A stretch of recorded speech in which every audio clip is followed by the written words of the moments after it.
4.5 million people visited Banff last year, the most ever, and the town of 8,000 is begging them to stop. Parking lots at Lake Louise fill before dawn. 5,000 cars a day get turned away. Grizzly bears are being killed on the same railroad tracks that created this place. Workers who clean the hotel rooms cannot afford to live near the beds they make.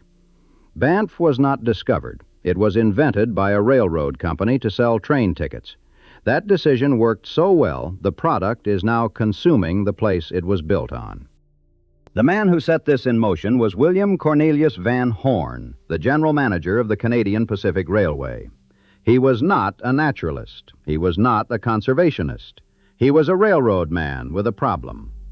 By 1885, the CPR had finished the most ambitious infrastructure project in Canadian history, a transcontinental railroad stretching from the Atlantic coast to the Pacific, hammered through some of the most punishing terrain on the continent. The mountains alone had nearly broken the project.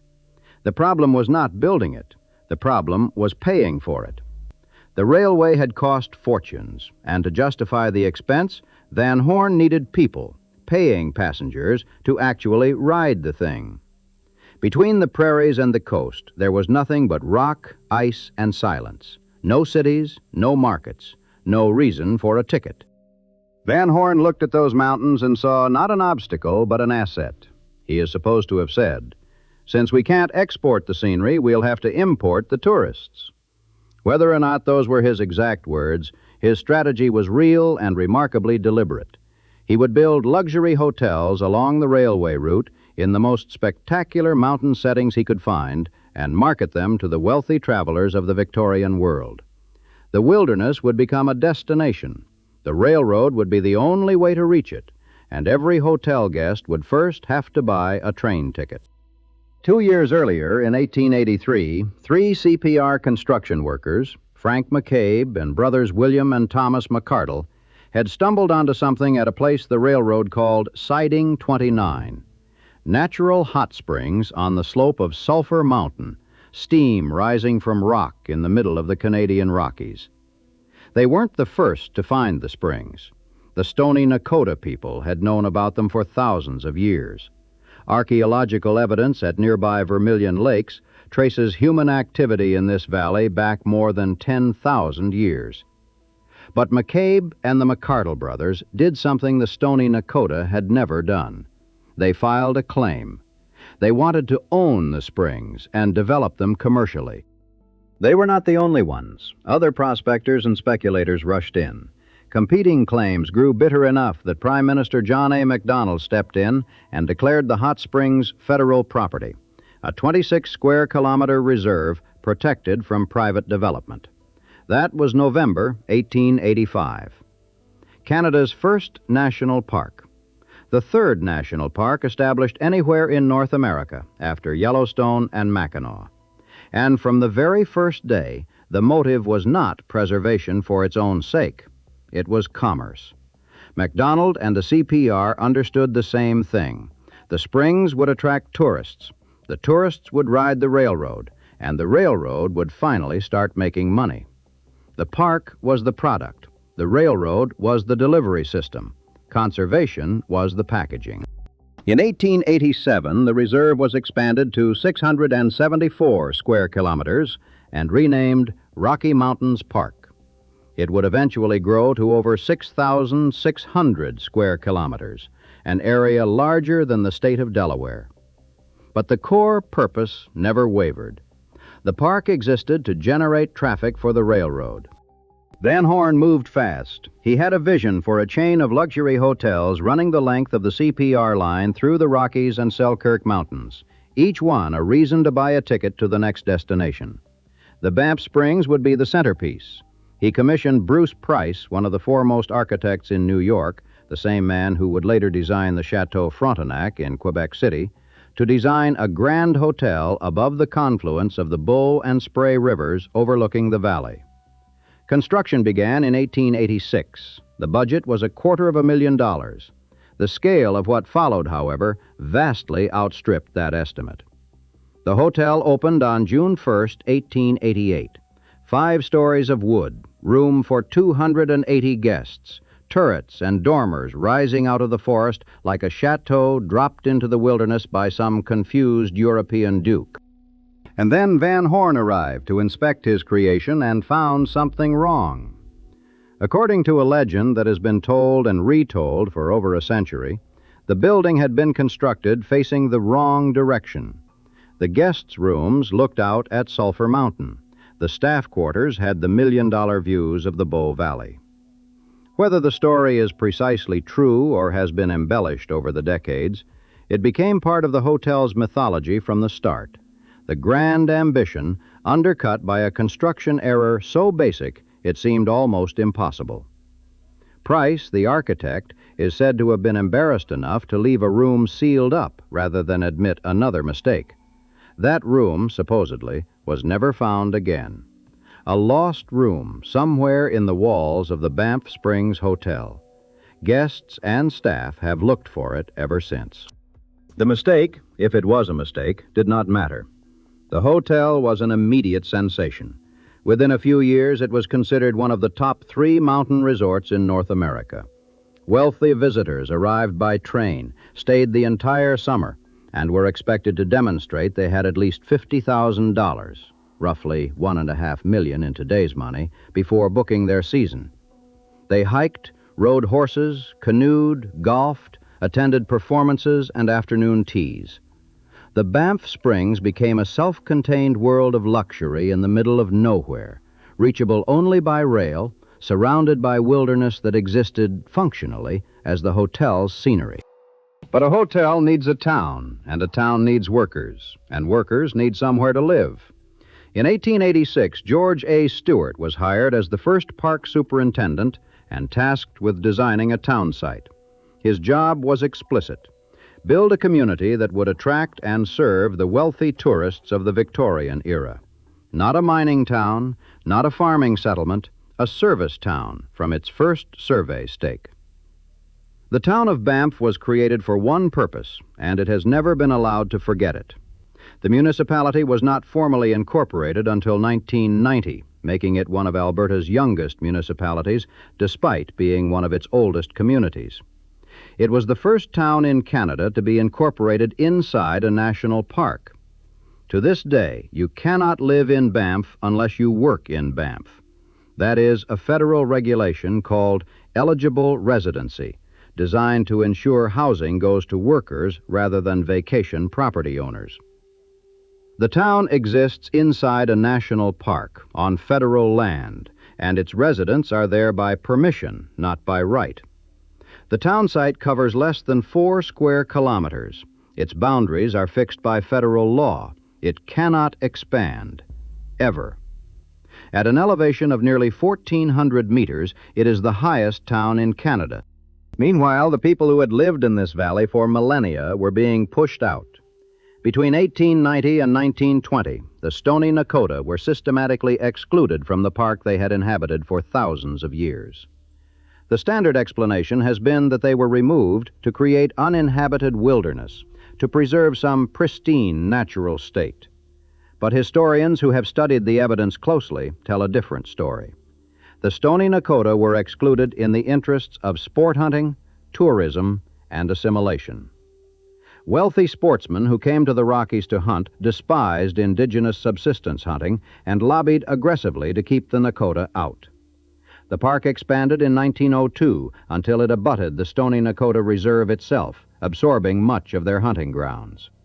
Combined with shrinking game, strict hunting regulations, reduced territory, and the pass system, which required indigenous people to get written permission from an Indian agent just to leave their reserve, the Nakoda were effectively locked out of their own homeland. The only time they were welcomed back for decades was during Banff Indian Days, an annual event organized largely through the efforts of Norman Luxton, a prominent Banff businessman, where the Nakoda were invited to the park to perform for the tourists. Their ceremonies, their clothing, their presents, repackaged as entertainment, displayed as spectacle in the same park they'd been expelled from. The people who had inhabited this land for 10,000 years reduced to a scheduled attraction for the guests at the hotel. They would not be formally welcomed back on their own terms until 2010. So here is the foundation of Banff. A railroad company that needed revenue, a government that saw public land as a commercial asset, an architect who may have built a hotel backwards, a community of indigenous people expelled from their land so that rich sportsmen could hunt undisturbed, and a town whose entire reason for existing was to serve visitors. Everything that followed grew from that root. And the CPR was not finished extracting value from this landscape. In 1903, the railway established a coal mine at the base of Cascade Mountain, just a few miles from the Banff town site. The town that grew around it was called Bankhead, and at its peak, it was bigger and more modern than Banff itself. 1,000 people lived there. 300 men worked underground. The mine produced 200,000 tons of anthracite coal a year, the highest quality coal, dense with carbon, burned hot and clean. It fueled the CPR's locomotives. It heated the Banff Springs Hotel's boilers. Bankhead had a school, shops, a church, a Chinatown district, its own power plant that generated enough electricity for both Bankhead and the town of Banff. It was, by all appearances, permanent. It was not permanent. The coal was extremely brittle. Once exposed to air, much of it crumbled to dust, making large portions unsellable. The mine had to blend its coal with softer coal from elsewhere and mix it with tar pits from Pennsylvania just to make usable briquettes, expensive processes that ate into margins. Labor disputes erupted throughout the 1910s. Workers struck repeatedly for higher wages, which they won, but the victories worsened the mine's already fragile finances. In April 1922, a final major strike shut down operations. The CPR did not negotiate. They sealed the mine entrance. On July 15, 1922, the operation was officially closed, and because Bankhead was a company town, every building, every home, every shop existed because of the mine. The community disintegrated with astonishing speed. Houses were lifted off their foundations and hauled away to Banff, Canmore, and Calgary. The church was cut in half and carted off. By 1926, most of the structures were gone. In 1930, the National Parks Act banned all future mining or logging in Banff, and Bankhead's fate as a ghost town was sealed forever. There is a strange footnote to the story. In 1921, a Chinese worker named Yi Chow was found dead near a snowbank on an avalanche slope above the town. He had apparently been searching for herbs. Suspicion fell on Sam Singh, the elderly town laundryman, who was accused of the killing. He was acquitted for lack of evidence, but under pressure from suspicious townsfolk, Singh was deported. According to local legend, he laid a curse on Bankhead as he left, and the mine closed just weeks later. Whether that story is true, embellished, or invented out of prejudice and coincidence, Bankhead today is defined by absence. Visitors walk an interpretive trail through foundations and concrete ruins, past the ghosts of homes and shops and a school, looking at what was left behind when the company decided the coal was no longer worth the trouble. It is worth pausing here to notice something. The CPR built the hotel, built the coal mine, built the railroad, shaped the park, established the town. Almost every significant structure and institution in Banff's first half-century existed because a railroad company needed revenue. The wilderness was the raw material. The park was the processing plant. The tourists were the customers. And when the coal ran out and the labor got expensive, the company walked away from Bankhead without looking back. The town that served the railroad was expendable. The park that served the tourists was not. In 1926, fire destroyed the original wooden hotel. The north wing burned. The stone tower that architect Walter Painter had designed and completed in 1914 survived, but Bruce Price's original creation was gone. The CPR hired John W. Orrock, the railway's chief engineer, to rebuild. This time they used stone and steel. Rundle limestone, quarried from the banks of the Spray River, a dark stone that ages to a rich brown. The new wings were completed by 1928. Reportedly at a cost of $9 million. The hotel emerged looking like a Scottish baronial castle, massive and permanent, the kind of building that announces it intends to outlast its century. It has 764 rooms today, 12 restaurants, 23 elevators. Guests receive a floor plan at check-in because the building is so large they would get lost without one. Throughout the 20s and 30s, the Banff Springs hosted royalty, politicians, and celebrities. King George VI and Queen Elizabeth visited during their 1939 royal tour. Marilyn Monroe played golf there. Benny Goodman reportedly insisted that Banff build a landing strip so he could fly in rather than ride the train, and they did. Winston Churchill sat for a portrait in the hotel. Helen Keller visited. A Stanley Thompson-designed golf course opened at the base of Mount Rundle in 1928, and the hotel became one of the top 3 golf resorts on the continent. Guests did not visit for a weekend. They came for months. The hotel operated seasonally, May through September, and its summer population was a world unto itself. Afternoon concerts, guided expeditions into the backcountry, formal dinners, teas, dances. The corridors felt like a small European city transplanted into the wilderness. The hotel became more than a building. It became a symbol of a certain idea of Canada. The wild tamed just enough for a civilized drink. The mountains framed like paintings in every lobby window. During the Second World War, from 1942 to 1945, the hotel closed entirely, the only time in its history it went dark. After the war, visitors returned, and in 1968, the building was winterized for year-round operation, transforming Banff from a summer resort into a 4-season destination. Ski resorts had been operating in the park since the 1920s, but now the hotel itself could host guests through the winter. The seasonal rhythm that had defined Banff since Van Horne's era was over. But the truly transformative development was already reshaping the landscape itself, the Trans-Canada Highway. In the 1950s, construction began on a coast-to-coast highway that would run directly through the Bow Valley, straight through the heart of the park. The logic was national. Connect the country by road the way the CPR had connected it by rail. The consequence was local and enormous. Then, in the 1980s and 1990s, the highway was twinned, expanded from 2 lanes to 4. 83 kilometers of divided highway cutting through some of the most ecologically sensitive terrain in the Canadian Rockies. Suddenly, Banff was no longer reachable only by rail. It was 90 minutes from Calgary by car. The exclusivity that Van Horne had counted on, the fact that his railroad was the only way in, evaporated forever. Anyone with a car and a tank of gas could drive into the most famous national park in Canada. And Calgary was growing fast. It would eventually approach 2 million residents, all of them less than 2 hours from Banff's front gate. The highway brought people. It also brought death. The 4-lane road cut the park in half. Elk, deer, bears, wolves, cougars, animals that had moved freely through the valley for thousands of years, now had to cross a river of speeding traffic. By the mid-1990s, collisions between vehicles and elk alone were running at roughly 100 per year. The highway was not just dangerous for drivers.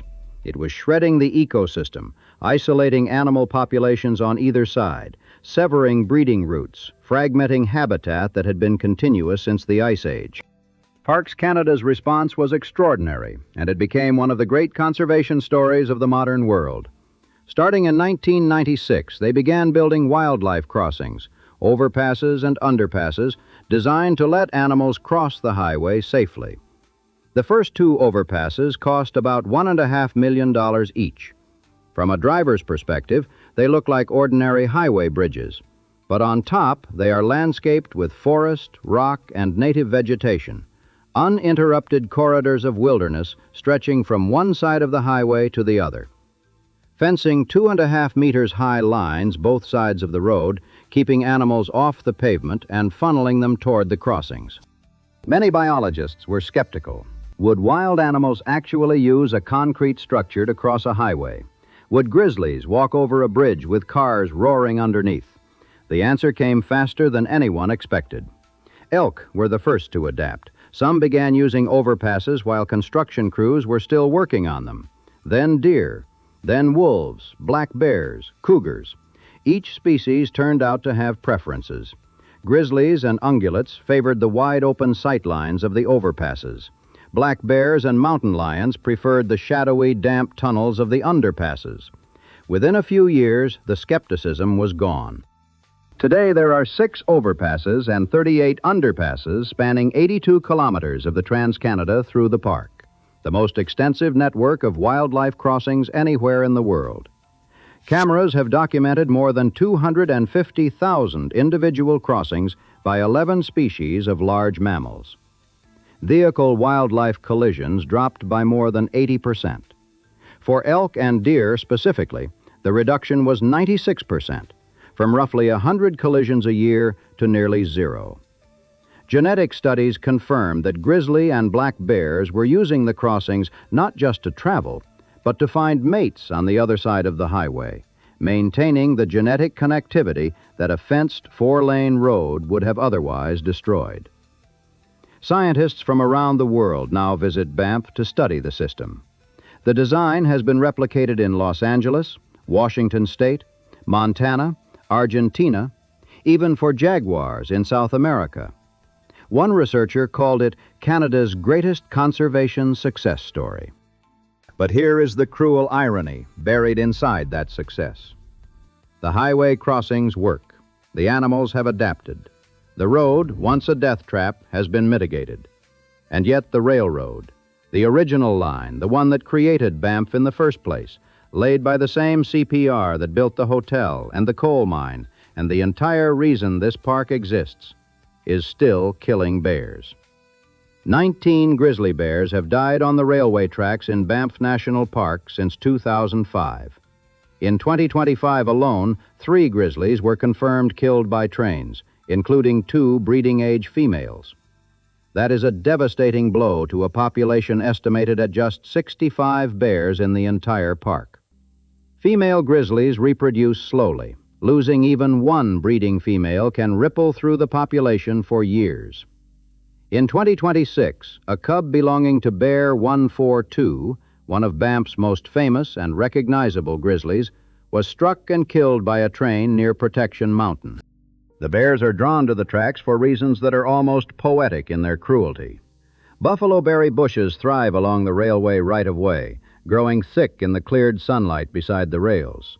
Elk and deer congregate near the tracks, and their carcasses, animals killed by earlier trains, attract scavengers. The railway corridor itself provides a convenient travel route through steep, forested terrain, a ready-made trail that bears have used since the line was laid. And grain spills from passing freight trains.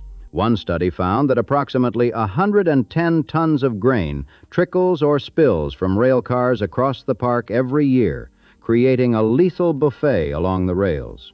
The bears follow the food. The food is on the tracks, and the trains cannot stop. A grizzly on the rails at night, in a curve, beside steep slopes that offer no easy escape route. It has seconds. The legendary Bear 122, nicknamed the Boss, a 270-kilogram male and the dominant grizzly of the Bow Valley, has survived at least one train strike. He has lived on and along those tracks for years. His luck has held. Others has not. A 5-year, $1 million joint study between Parks Canada and the railway identified 2 hotspots where most deaths were concentrated. One researcher estimated that mitigating just those 2 sites could have cut grizzly mortality in half over 2 decades.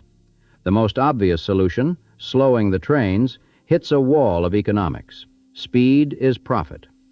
The railway company has invested in vegetation management and reporting protocols, but the fundamental tension remains unresolved.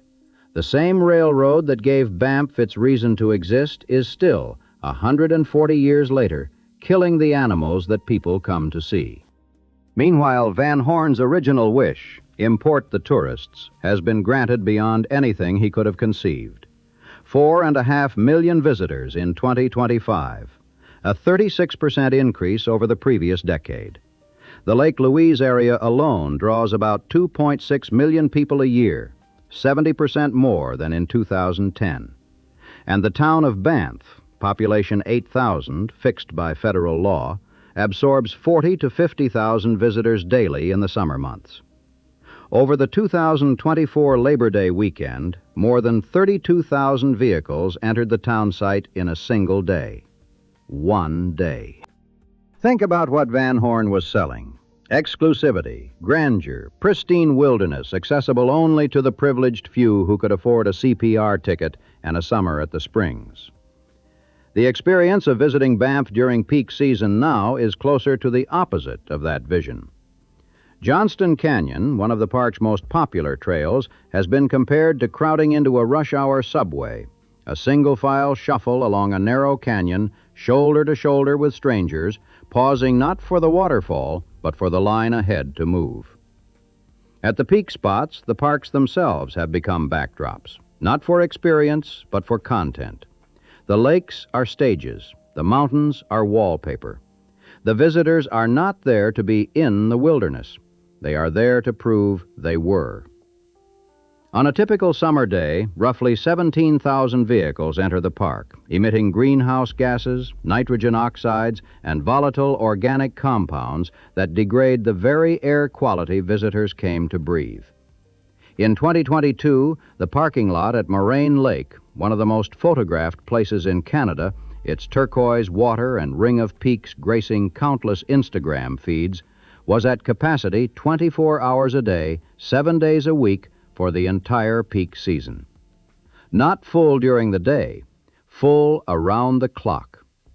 Parks Canada permanently closed Moraine Lake Road to private vehicles in 2023. Visitors now arrive only by shuttle or commercial operator. But the trails remain crowded, washroom lines stretch long, erosion increases, and the wildlife grows more disturbed. Social media accelerated the crisis in ways that planners never anticipated. The glacial lakes of Banff produce a turquoise color so vivid it looks digitally enhanced, the result of rock flour, fine particles ground by ancient ice, suspended in meltwater and reflecting light. A single photograph of Lake Louise or Moraine Lake posted to Instagram with a location tag could reach millions of people who had never heard of the place. Parks Canada staff began quietly suggesting that visitors stop geotagging their posts. It did not help. The images were already everywhere. Banff's Tourist Board ran its own social media campaigns, featured travel influencers, promoted short-form videos. The machine that had been importing tourists since 1885 now had the most powerful advertising tool in human history, and it was free, and it never slept. Garbage overflows from bins in day-use areas. Tourists approach grizzly bears for photographs from distances that park officials consider reckless. Human-wildlife conflicts have become routine. The Lake Minnewanka area, which draws about a quarter of the park's annual visitors, is a chronic scene of congestion, parking chaos, and what Parks Canada diplomatically describes as visitors feeding wildlife. The very thing the park was created to protect is being degraded by the volume of people who came to appreciate it. And then there is the housing. Banff's population is capped. Its boundaries cannot expand. Commercial space is capped at 3.8 million square feet. There are roughly 3,700 hotel rooms.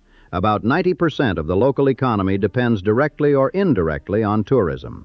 The town generates approximately 3 billion Canadian dollars in annual tourism revenue. And the people who make that economy function, the housekeepers, the baristas, the ski lift operators, the dishwashers, the trail crews, cannot find a place to live. Rental vacancy in Banff hovers near 0%. Some years it has dipped below 1%. Banff has some of the highest rental rates in the province of Alberta. A 2024 housing study identified a shortage of 700 to 1,000 homes.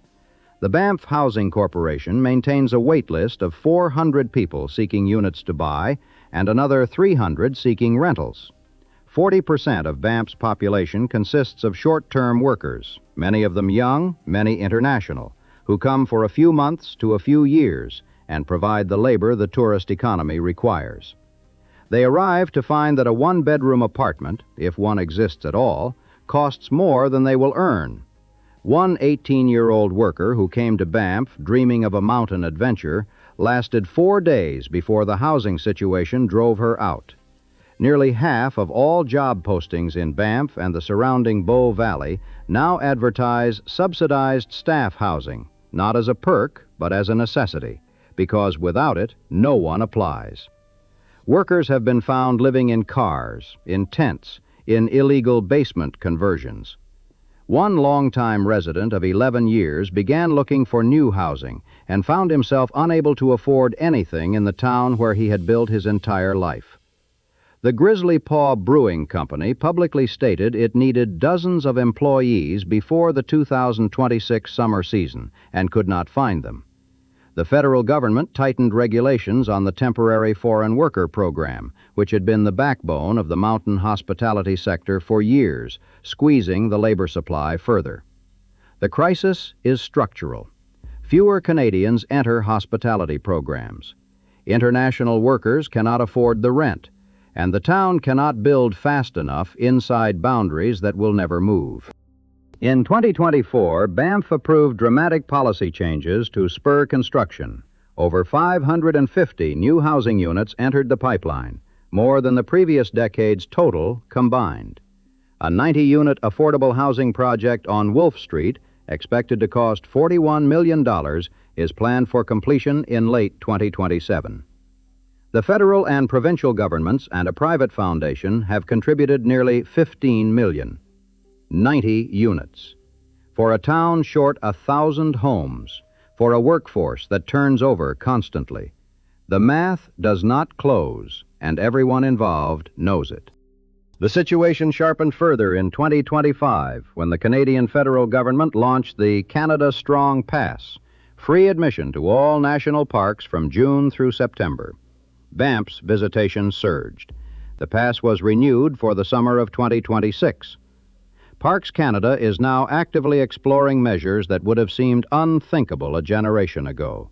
Parking reservation systems, time limits, access permits, congestion pricing, even a summertime ban on private vehicles on Lake Louise Drive.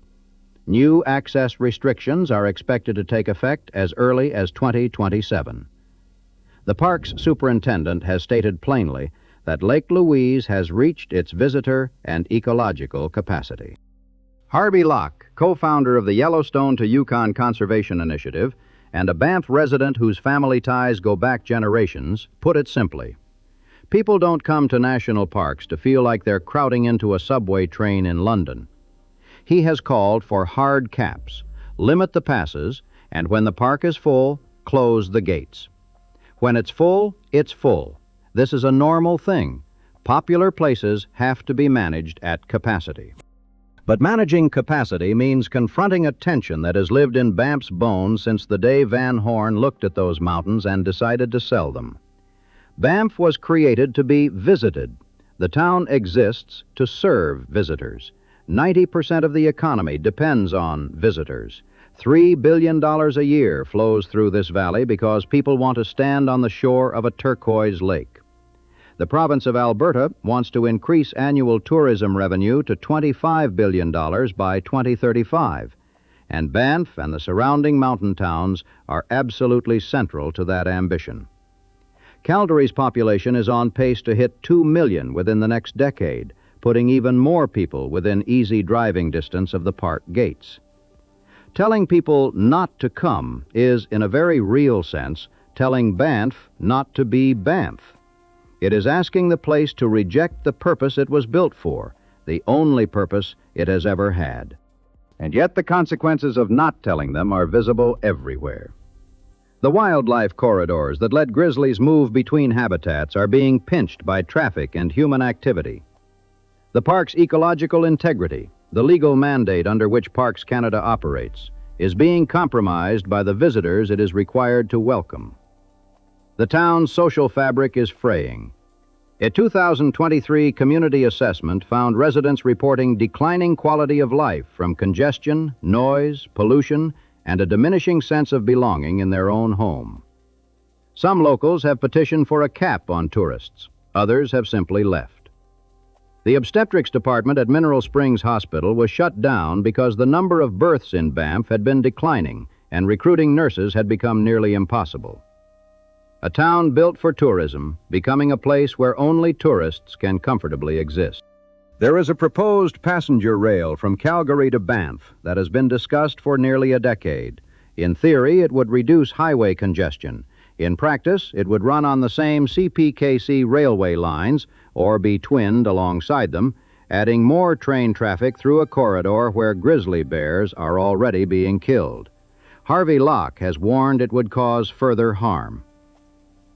The train that built Banff may come back to serve it, and it may create exactly the same problem it always has. In 2017, 16 Plains bison were reintroduced to the eastern backcountry of Banff National Park. Bison had roamed the eastern slopes of the Rockies for thousands of years before being hunted nearly to extinction in the mid-1800s. The Stoney Nakoda, who had been formally welcomed back to the park in 2010, 90 years after their exclusion, held a ceremony at the Indian grounds below Cascade Mountain to welcome the bison home. "This belongs to them," one counselor said. "It doesn't belong to the park. It doesn't belong to us. It belongs to the buffalo. We're telling them, please come back, and we'll try to work with you." The herd now numbers more than 36 animals. The Nakoda have resumed ceremonies in the park as part of a cultural bison project, reconnecting with the land they were expelled from a century ago. Something, at least, is coming back. The Banff Springs Hotel still stands above the confluence of the Bow and Spray Rivers, stone darkened with age, 764 rooms, the castle in the Rockies. It was designated a National Historic Site in 1988, exactly 100 years after it opened its doors, facing, if the legend is true, the wrong direction. There is still, according to the story, a room somewhere inside that no one can find.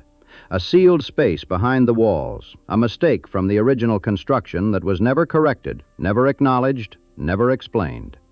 Maybe it is real. Maybe it was always just a story that got better in the telling. But there is something fitting about it. A place built entirely for visitors, containing a room that no visitor can reach. A space that exists in the building's bones, but serves no purpose, sees no light, holds no one. On a summer morning, the parking lot at Lake Louise is full before the sun clears the mountains. The shuttle buses are running, the trails are thick with people. The water is the exact turquoise it is in every photograph ever taken of it, and there are hundreds of visitors along the shore holding up phones to capture the same image again. Somewhere in the backcountry, past the trails, past the crowds, past the noise, a grizzly moves along the railway tracks, following the scent of spilled grain toward a curve it cannot see around.